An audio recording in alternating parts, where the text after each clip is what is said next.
Hello everybody. In this video, I'm going to be showing you how to set up your development environment for a brand new profile on your computer. A lot of these applications are the same whether you're on Windows or Mac. Some of the steps that it takes to download may be different because I'll be using Terminal versus your command prompt on Windows. So remember that as a web developer, there's many tools to do the job. This is my setup, how I handle day-to-day tasks, and what I use to develop. So without further ado, let's get started.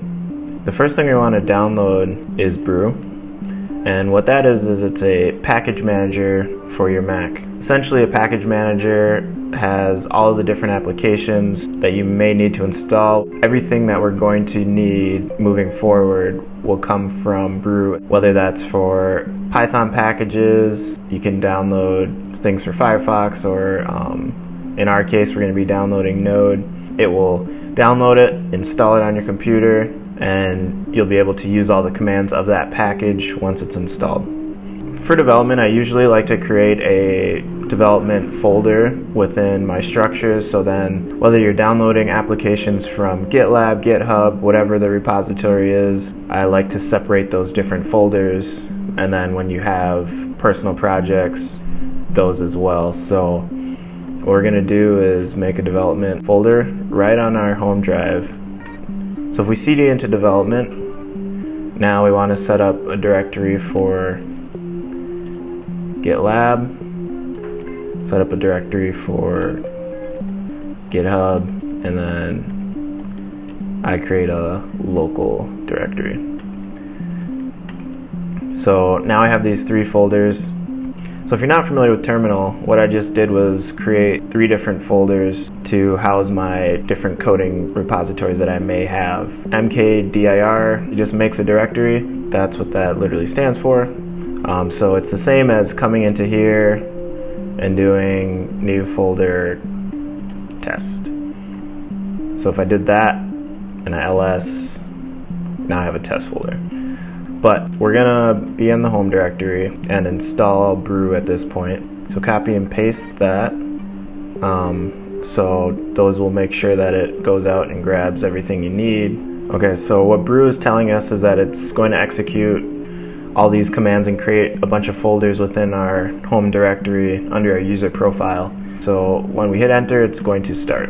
So essentially what we're doing is installing some backend applications. Brew can kind of take a while to do its thing, so we'll just let that happen and I'll show you guys what else we'll need. For web development, we will need NodeJS. It allows you to tie into your backend system out of your computer when you're doing things over the network, or if you are playing with your file systems. Node.js takes care of all that for you. So sometimes you'll be building different servers that may be hosted in the cloud, and Node.js sits in there to talk to all of your different hardware. So as a web developer, you sometimes are working on the interface of what the application looks like, spending a lot of time with the UI UX. But the other side of the job is to pass that data around. So when you enter your name in a form field and you hit submit, if that application was built with JavaScript, it most likely has a Node backend that it ties into, and that backend will take your information and use Node to save it to the database or your computer. I got a lot of different commands that I have to allow. So I'm using Snitch, which allows me to control the traffic in and out of my computer. When you have it fully enabled, like I had in the alert mode, it asks you every single time what you want to allow or deny. So for this video purpose, we should probably turn that off. It looks like it's installing some other stuff here.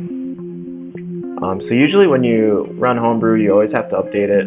Everything in the web has a different version. There's breaking changes that can happen, so it's important that you know what version you're on. So with Node.js, you can see that there's a current version and it has a long-term support version. And eventually it will get decrepitated, meaning it will no longer be supported, so you should upgrade. The LTS version right now is 12.18.3, So all apps after that are no longer supported, which means, you open yourself up to vulnerabilities and hacking and all that kind of stuff. So you can kind of look at the roadmap of Node.js and what it has going for it. They're currently working on Node.js 16, with 14 being current as well, but it will enter maintenance mode in the fall of next year. So it's safe to use 14 for a while. If you use Node 16, there could be breaking changes, so it's important to kind of stay with the current generation and wait for everybody in the development community to upgrade to the newer versions. So with all of the different versions of Node, that's why we're also going to install something called NVM, which will allow us to switch different Node versions depending on the project we're in case we need to do so. Okay, Homebrew installed successfully. Now we're going to use Brew to install Node. Even though we could download it from here, we're not going to do that. So we just run Brew install Node, and it's going to go out to the network and grab everything, and we should have Node.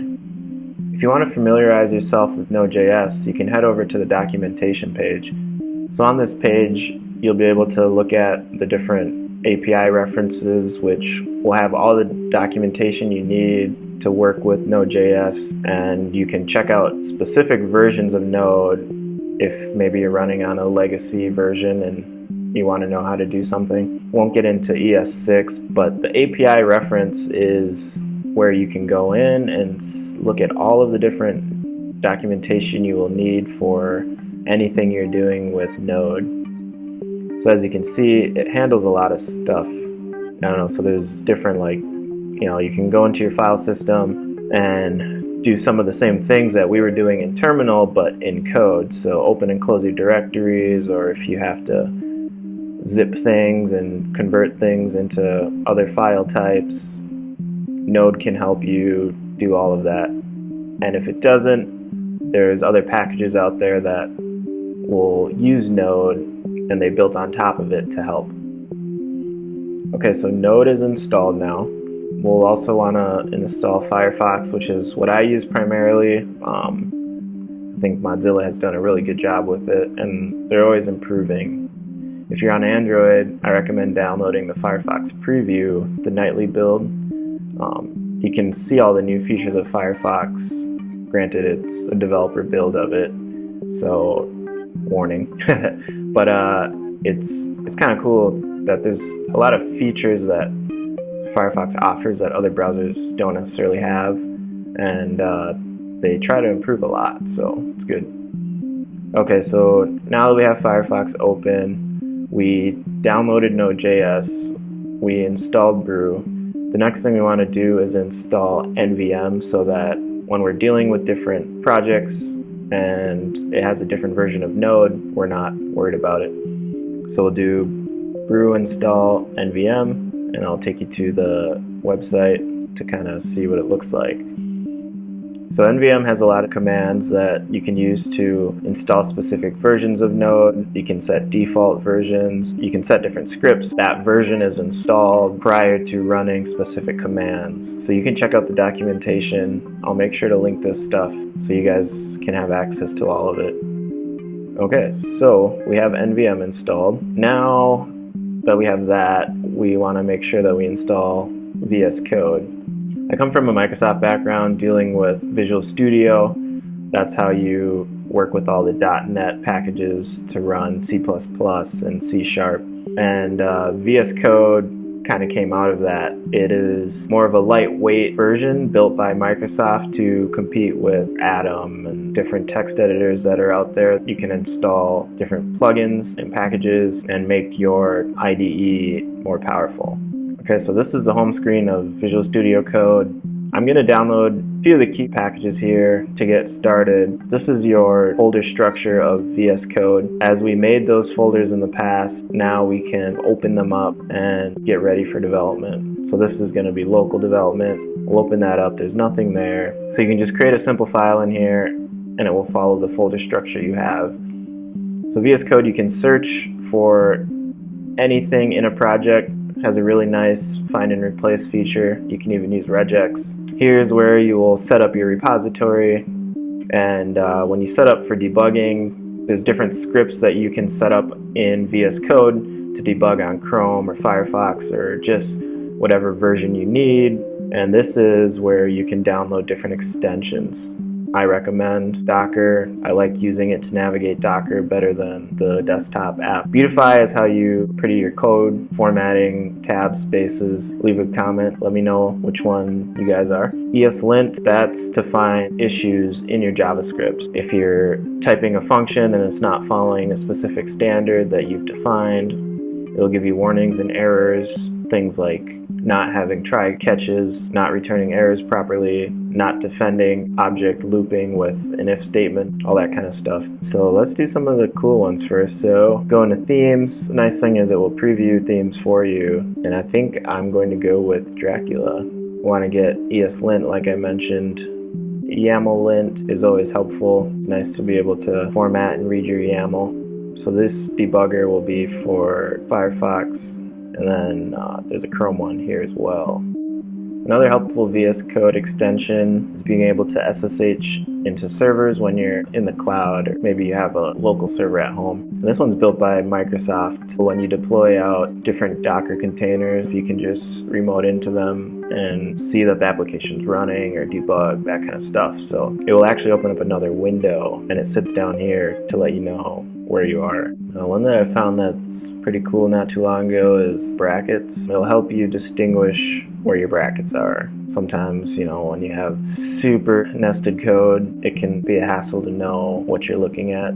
So this isn't a bad extension to have. So we'll also get IntelliSense for CSS, which helps you understand what you're typing. IntelliSense predictively types for you, because when you're writing code and you're using objects in a language like C#, IntelliSense can predict for you, so you can just hit tab. They brought that into TypeScript now with types. Another useful app that we'll download is GetLens. What that does is when you're working with people, it allows you to see the history of who wrote exactly what line. It follows the commit history of Get. It's really helpful when you're working with larger teams and you're wondering who put this code here, or how long has this piece of code been here. Another good one to get is when you're dealing with Markdown, all the different README files, just to be able to right click and see what the Markdown looks like as you're building your different READMEs. And we also want to get a JavaScript tester.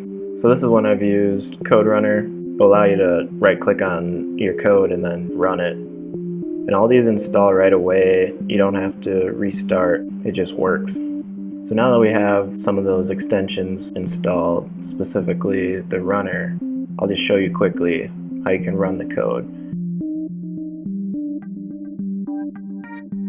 Okay, so we set up a little function to show you how the code runner works and show you that we have JavaScript running in VS Code.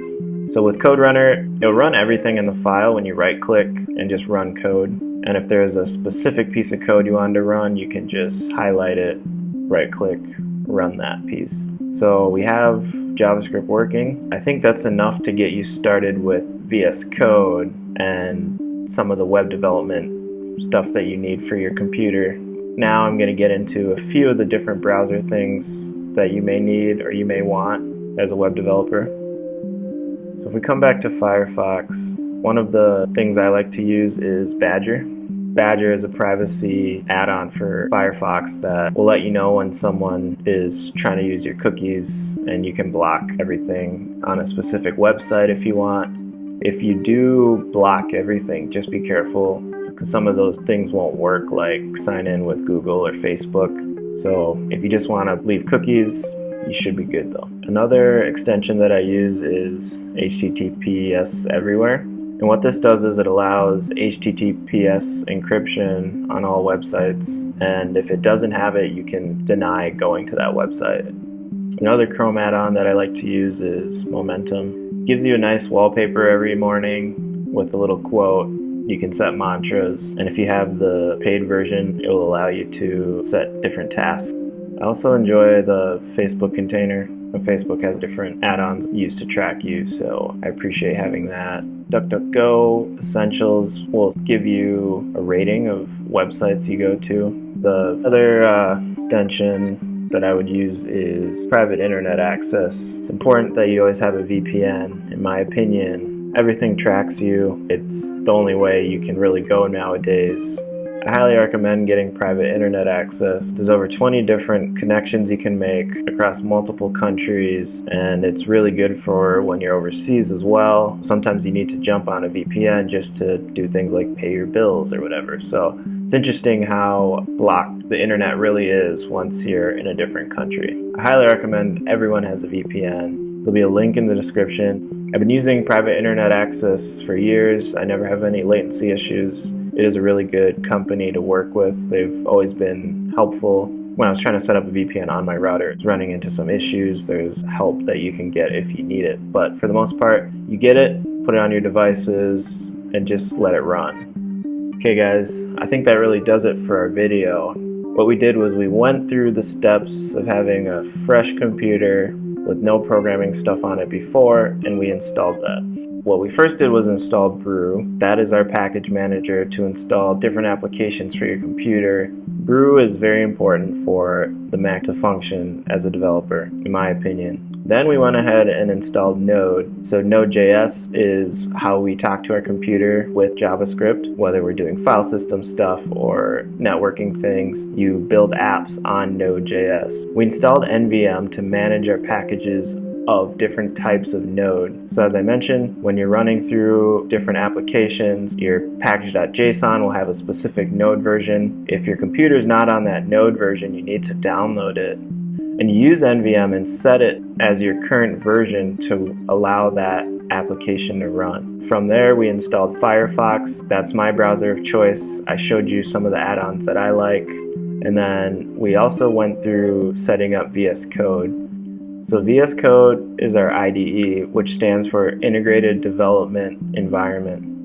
And that's how you run different languages. I showed you a small snippet of JavaScript to prove out that it's able to run and you can debug, but VS Code can do all your CSS, HTML, it can run Java, Kotlin. There's packages for everything you need to do as a developer. TypeScript. I've seen modules for C#. Never tried to run C++ on it, but I'm sure it does that too. Yeah, so in closing, I think you guys should be good to go from a development standpoint. This is how my computer is set up, and you start installing more stuff as you need it. So I hope you guys really enjoyed this video. If you can do me a favor and subscribe to my videos, it'll really let me know that you guys like the things I'm creating for you. So as we continue on this journey, I hope that you guys are good to go. I want to have you guys set up for success. Like, subscribe, comment. Let me know if you guys get stuck anywhere. I'm more than willing to help. And don't forget to join the Discord. We can have a chat in there. And thank you guys for joining me. As always, I appreciate you guys. See you in the next video.